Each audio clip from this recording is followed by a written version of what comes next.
Hey, I'm Mina. We're here to talk about Russian literature. Get excited, it's gonna get rough really quickly.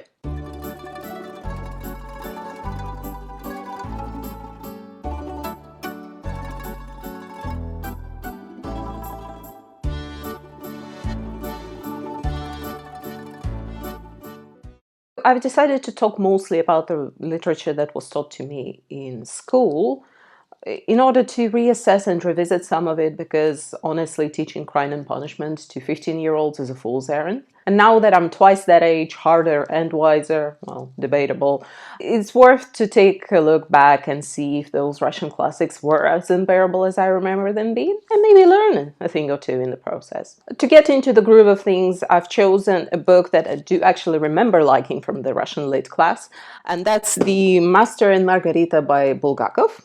And before we get into the meat of the book, let's look at the author, because the death of the author doesn't really work, even if the author is quite literally dead. Mikhail Bulgakov was born on the 3rd of May 1891 in a family of a religious teacher. He was the oldest of the 7 children. By all accounts, the family was a happy one, and all the children have chosen different professions. Mikhail himself, he's chosen to pursue a medical profession, likely influenced by his maternal uncles, who were renowned doctors at the time. In his adolescence, he also meets his first wife, Tatiana, whom he marries in 1913 during his study at the university. Unfortunately, next year, 1914, the war breaks out, the First World War. So during his last year at the university and the year following, Mikhail spends his time as a doctor at the front lines, predominantly doing operations such as amputations. But in late 1916, he's sent to a small village in Smolensk district, where he spends the next 2 years. This time spent as a doctor in Smolzemshina, a small village, he later describes in his series of short stories, Young Doctor's Notebook, which are somewhat autobiographical.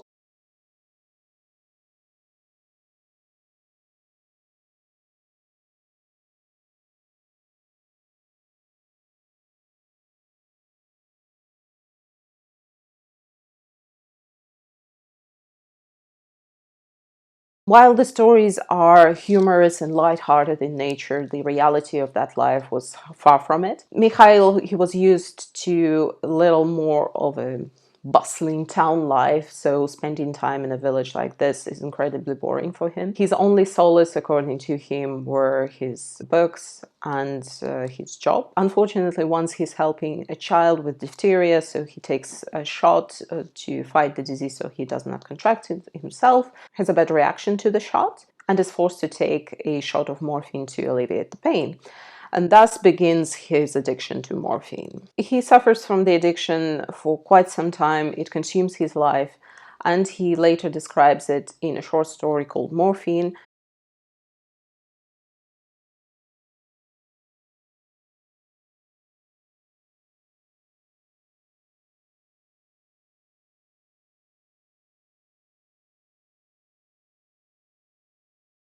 And while Bulgakov himself was able to beat the disease, his character in the story is not so fortunate. Well, he dies at the end of the story. Those who are familiar with the Russian history might have also noticed that's the 1917. That's the year of the Russian Revolution. Russia exits the First World War to focus on the internal affairs. According to Bulgakov's wife's notes, they barely noticed the revolutions, mostly because they are still very much focused on the addiction that he's suffering from. But Bulgakov would later describe his position to the revolution in his later notes. Bulgakov himself, he's part of the intelligentsia circles, the intellectuals.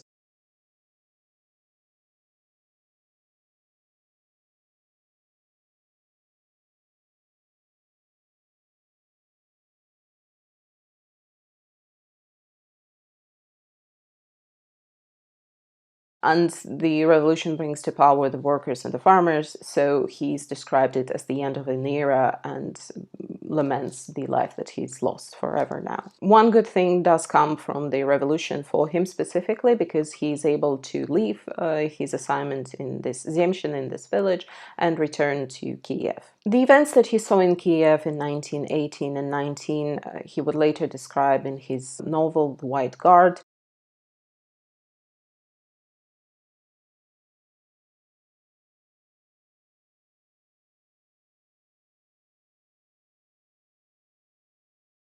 That's the occupation by the Germans, later by the Bolsheviks and the Red Army and the White Army and the Ukrainian nationalists. Out of all of those factions, Bulgakov chooses the White Army, and he leaves along with them and is sent to Caucasus Mountains, to a town of Vladikavkaz. The White Army is still retreating from that point on. However, Mikhail is unable to follow with them because he gets sick with typhus and is now stuck in the Red Vladikavkaz. This is when Bulgakov gives up his medical practice, in part to avoid further mobilization, but also to focus on his passion for the writing. He writes short stories and plays. Some do make it to stage in Vladikavkaz. However, the money is still very tight. He makes the last-ditch attempt to escape Russia in 1921 to flee to Europe, but is unable to do so, so he makes his way to Moscow. His first Moscow years are not happy either. Money is still incredibly tight. His wife and Mikhail, they're starving more often than not, but he's already managed to make himself a little bit of a reputation. So with the help of Lenin's wife, Krupskaya, he manages to get himself a room in a communal apartment on Sadovaya Street.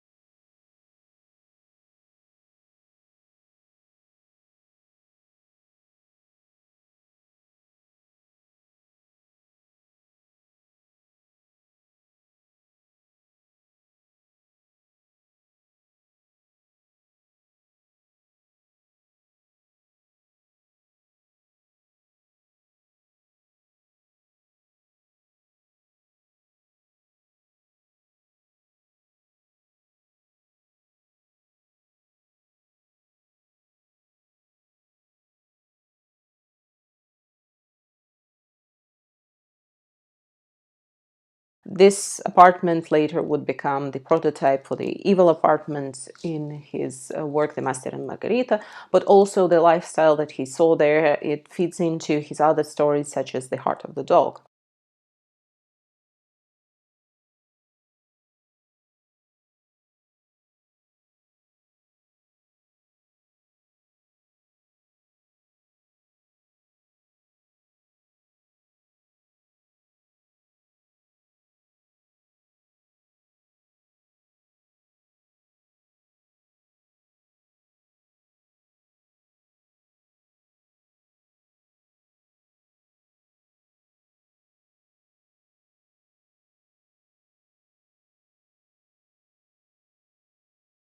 The apartment still exists. It now is a museum to Bulgakov, which is kind of ironic because he's described his years in that apartment as the worst ones in his life.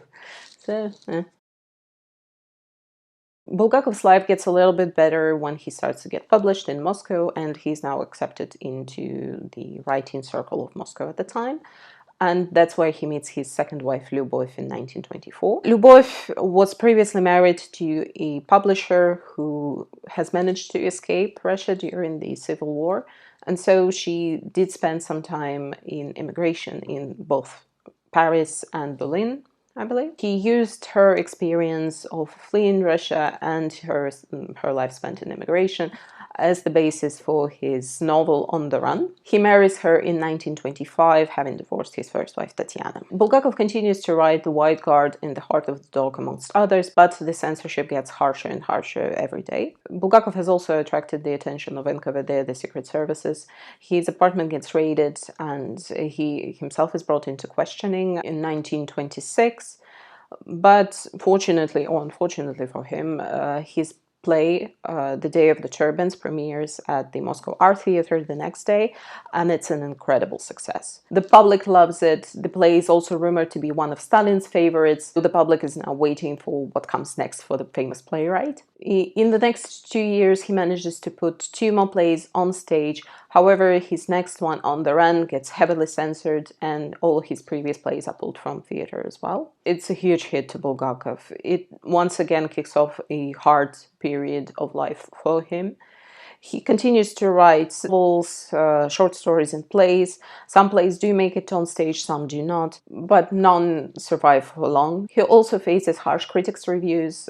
Anecdotally, he said that in his lifetime, he received something like 298 negative reviews and only 3 positive ones. He makes various requests and attempts to go abroad, however, all are denied. One of the famous ones is that when he was once again rejected from the Moscow Art Theater, he made another request to leave the country. He got a call from Stalin himself, who asked him something like, is it that unbearable to live here? And Mikhail says, well, look, I would love to stay in the country. The writer should stay in the country. And so Stalin said something like, hey, don't worry about it. Call the theater tomorrow. They will have a job for you. And they obviously did. But that interaction would feed into one of the famous lines from the Master and Margarita. His character Volan says, never ask for anything, especially from the people who are more powerful than you. They will give you everything themselves. In 1929, he meets his third wife, Yelena, whom he marries in 32, and he would spend his last years with her. 1939, he gets sick. He goes basically blind and is bedridden. He continues to write till the very end. Yelena continues to help him. She types out what he asks of her and makes changes and everything.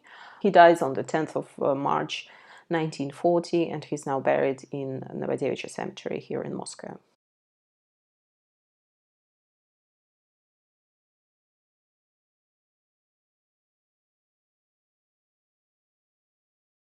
What about the novel? By all accounts, he begins to work on it in 1928. He tries to get it published in the Nedra magazine, however, it's rejected. That first draft already has the Devil Comes to Moscow storyline. It is called, at the time, The Engineer's Hoof. But Bulgakov burns that first manuscript in 1930. He returns to the novel the next year, and by critics' estimations, another 6 different versions of the novel exist in the next 10 years. The love story is a later addition to the story. The devil storyline and the Yerushalayim, the New Testament retelling, they exist in all of the drafts that are available to us. Bulgakov quickly realizes that the novel is not likely to get published during his lifetime. However, he continues to work on it literally to his deathbed. He makes edits and changes with the help of his wife Yelena until the very end. In his will, he also asks Yelena to finalize the novel and get it published, which he only manages to do in 1966, some 26 years after Bulgakov's death. The abridged version of it appears in the Moskva magazine, two editions of it, and the full, complete version of the novel, as we know it, only got published in 1973. There is a little bit of a controversy here because the novel itself was not formally finished by the author. In his will, he asks Yelena to make the final changes and combine the story into what would appear, what we would know as the novel here.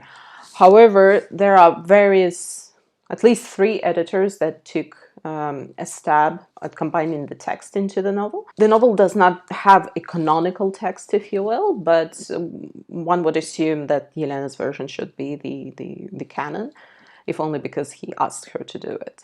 The plot can easily be broken down into 3 storylines: the Devil Comes to Moscow storyline, the retelling of the New Testament, and the love story between the Master and Margarita. All 3 storylines converge in the last chapter, Absolution and Eternal Refuge. Let's try to retell the plot as succinctly as possible, but obviously spoilers for the novel. The novel opens on Patriarchy Pons here in Moscow, where 2 literary persons are discussing the existence, or rather non-existence, of Jesus. Another man, a foreigner by appearance, butts into the conversation and is delighted to hear that not only Moscow, but all of the Soviet Union is now atheist and does not believe in God, but also does not believe in devil. He then proceeds to tell the story of Jesus as he remembers it, because he claims to have been there for the events. A chapter follows with the events in Jerusalem, here renamed Yerushalayim, where Pontius Pilate sends Yeshua Ganotzri, a Jesus figure, to his death, even as he tries to make a feeble attempt at saving him. Back in 1930s Moscow, The foreigner Volund accurately predicts the death of one of his companions and disappears. The remaining poet named Ivan tries to pursue Volund and his cohorts, one of whom is a huge cat, by the way, but he seems to lose them in the streets of Moscow and seemingly loses his mind, and at the end of the night he ends up in a psychiatric hospital. Volund, the devil, installs himself in the deceased literary editor's apartment, the evil apartment on Sadovaya Street. Various characters come in contact with his minions, who are preparing this spectacle in the variety theater the next night, and those minions begin to terrorize the city. During the spectacle, Volund observes the citizens of Moscow while his minions play tricks on the spectators. For example, they give out new dresses to the ladies in the theater that disappear as they exit the theater, leaving them for all intents and purposes naked. In the meantime, in the psychiatric hospital, the poet Ivan meets the master, who tells him the story of meeting his lover Margarita and the trials of writing a novel about Pontius Pilate. When the master leaves, Ivan sees the dream that continues the Yerushalayim narrative and shows the execution of Yeshua. In the second part of the novel, we finally meet Margarita, who laments the loss of her lover master and his disappearance after he's burned down his manuscript of the novel that he's been working on. Margarita meets Azazela, one of Volund's minions, who invites her to the ball. At night, Margarita laves her body with the cream that Azazela gave her, and it gives her the ability to fly. On the way to the witch's sabbath, she trashes the apartment of a literary critic whom she blames for ruining the master's life. After the sabbath, she's taken back to Moscow to the evil apartment on Sadovaya, where the devil's ball is to take place. Volund asks her to be the queen of the ball and greet the guests that arrive, which turns out to be a tedious and painful task, but Margarita perseveres. At the ball, amongst other colorful characters, Margarita meets a woman named Frida, who killed her child by strangling it with a handkerchief. And so now, as her torment for centuries, she's been given that handkerchief every morning. Margarita feels sorry for her, so when Volund asks her what she would like to have as her reward, she asks for mercy for Frida. Volund agrees, but also grants Margarita's true wish and returns the master to her. In the same breath, Volund also gives them the manuscript back with the famous phrase, "Manuscripts don't burn," and sends them back to master's basement.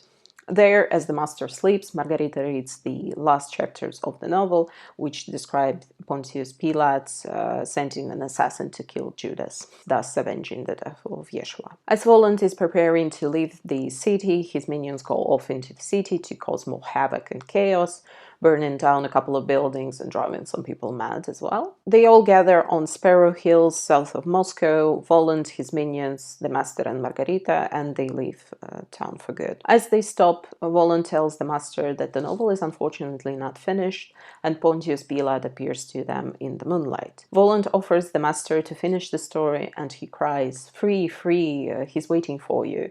And Pontius Pilate walks up the moonbeam to the awaiting Yeshua, where they continue their conversation. The Master and Margarita's fate, however, is not to follow with the Pontius Pilate, nor is it to return to Moscow. They are offered eternal peace. In the epilogue, we see Moscow coming to terms with mystical and magical events that took place, and most people do forget about the events altogether. The thing that I like about the novel is that it's complex but not complicated. There are so many references, themes in there that you can read it multiple times and find something new every single time. Critics are not in agreement on it either. There are obviously some that like it, some that don't, but there is no one single way of interpreting the text. As I was researching for the video, I've listened and read multiple critics, and each and every single one of them has a different take on it. And in my opinion, it's a mark of a good text that it's thought-inspiring, so you can read it and come up to your own conclusions about it. So I wanted to touch on a few common themes that I saw when it comes to the text. The first and the most obvious theme is the good versus evil storyline, with the devil being present in the story. But it's not as simple as that. Volund, the devil himself, appears to be just. It's the people who are evil, who are corrupt, who are sinful.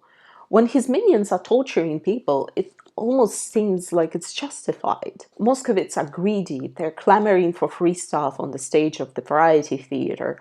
The deceased editor's uncle only cares about the apartments, not about the nephew's death. Master allows sorrow and despair to consume him. Margarita is driven in part by her lust for her lover Master, but also by the vengeance and hatred that she feels for the literary editors in Moscow.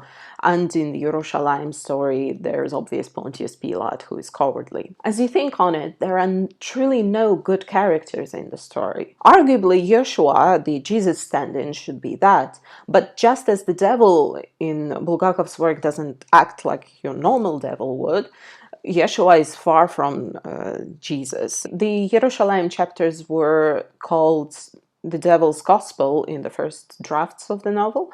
Thus, it is the New Testament retold from the devil's point of view. And the chapters do follow the general outline of the story told to us by the Bible, but it shows us a different version of Jesus. Yeshua appears to be well-meaning, but he's not the same. He does not have the 12 followers that he would normally have. The one that he has does not understand him at all, thus making Pontius Pilate a better student for him. His resurrection does not appear in the chapters, and in general he appears to be more human. He does not perform miracles. He's not the Son of God. He is a philosopher, and thus Voland and Yeshua are not in opposition to one another. Voland even seems to be following the request from Yeshua when it comes to the fate of Pontius Pilate and the Master and Margarita. It seems to be in accordance with the line of thinking that no good can exist without the evil, as there is no light without the darkness. The religious theme is also a through line of the whole story. Keep in mind that while Bulgakov himself was not overly religious, he did grow up in a religious household. So if you encounter a Bible reference or Bible allusion, it's there intentionally. The timeline in the Moscow storyline also seems to be following the timeline of the Holy Week that precedes the Easter, however, in reverse, in opposition to it. For example, Volant arrives in Moscow on a Wednesday. He puts a show in the Variety Theater on Thursday when people would normally go to church. His ball takes place on the night from Friday to Saturday, the night where Jesus was dead, thus the darkest night. Margarita bathes in blood as she's preparing for the ball, in kind of bastardization of the Christian ritual. And Volan leaves the city on the eve of Saturday, thus just before Easter. Similarly, when Ivan chases Volant around Moscow, he seems to be growing a little bit more religious because he now finally understands whom he has encountered on Patriarchy Pons, and he ends the night at the Moscow riverbank in an allusion to a Christian ritual as well. Another theme is that of justice, mercy, and accountability. It's most obvious in the Yerushalayim chapters with Pontius Pilate cowardice and betrayal condemning him. He does get Judas killed in an attempt to alleviate his consciousness, however, it does not redeem him. The motifs are also ever present in the Master and Margarita storyline, with Margarita's vengeance, but also her mercy and compassion, and both of them ostensibly not deserving heaven or hell, but this eternal quiet and eternal peace. As far as references go, Bulgakov's devil shares similarities with another devil, and that's Mephistopheles from Goethe's Faust. The epigraph to the novel comes from it. I'm part of the power which forever wills evil and forever works good. It has been a while since I've read Faust, so I should be really careful about drawing parallels here, and honestly no book should come with a signed reading list, but some of them are fairly obvious. Margarita, for example, her name is obviously driven from Faust as well, from Gretchen, that's the shortening of Margarita. So the Frida storyline, that's also a kind of anti-parallel to Gretchen fate, because she also does kill her child, but is given mercy and forgiven, and I think she's taken to heaven. Master seems to be in opposition to Faust, who forever seeks new knowledge, while Master only seeks quiet. So if you read both books, they will inform each other quite nicely. If you're interested in more influences, Bulgakov himself has always cited two authors as his inspirations. That's Nikolai Gogol and Ernst Hoffmann.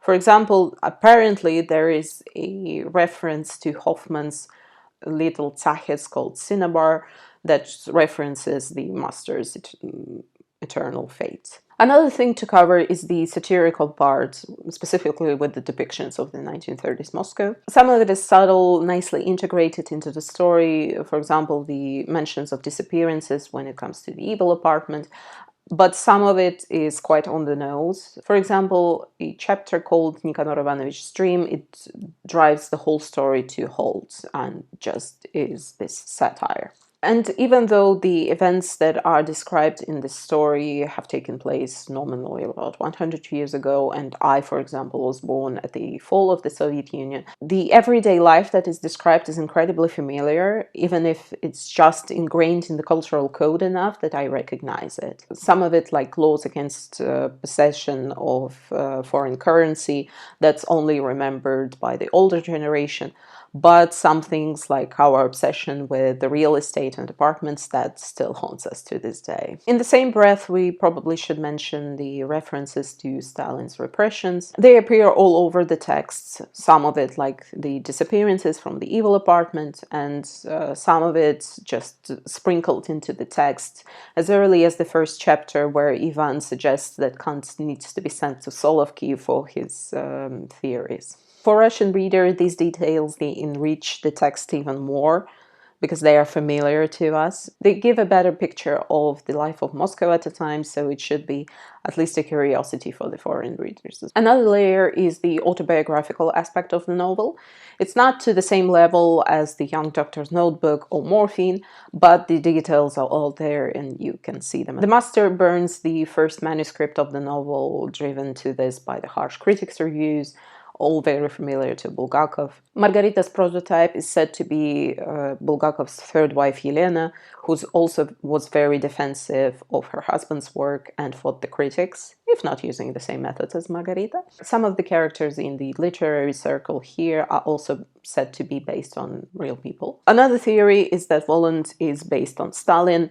I don't particularly like that theory, but it's out there. If you decide to read it or reread it, I would also suggest that you focus on the way that Bulgakov uses language. I have a copy here that I was using when I was studying the novel way back when in high school, and so we were looking at the very first chapter of it, and I have things here underlined to pay attention to. And for example, when it comes to language specifically, there are multiple references in the very first chapter to the devil, because it says like, oh, ditch it all to the devil and go to Kislovodsk, or what the devil, or for example, let me grab my English version here. There is a sentence here very early on. He rested his gaze on the upper stories of the buildings and on the window panes, blinding reflection of the broken sun that was departing from Mikhail Alexandrovich forever. He's gonna die like a couple of chapters afterwards, but that's already an allusion to it. Or, for example, the very first introduction that we get to Pontius Pilate is that he was wearing a white cloak with a blood-red lining, speaking to, once again, the crimes that he's going to commit against Yeshua. So there are multiple things like that in the text. Pay attention to them, notice them, because they're there for a reason. And that's another interesting layer to the whole story and to the experience of reading the book. So in conclusion, the novel has an interesting narrative, multiple themes, references, has beautiful language in it, so it truly deserves the place of a Russian classic. I do highly recommend for you to check it out.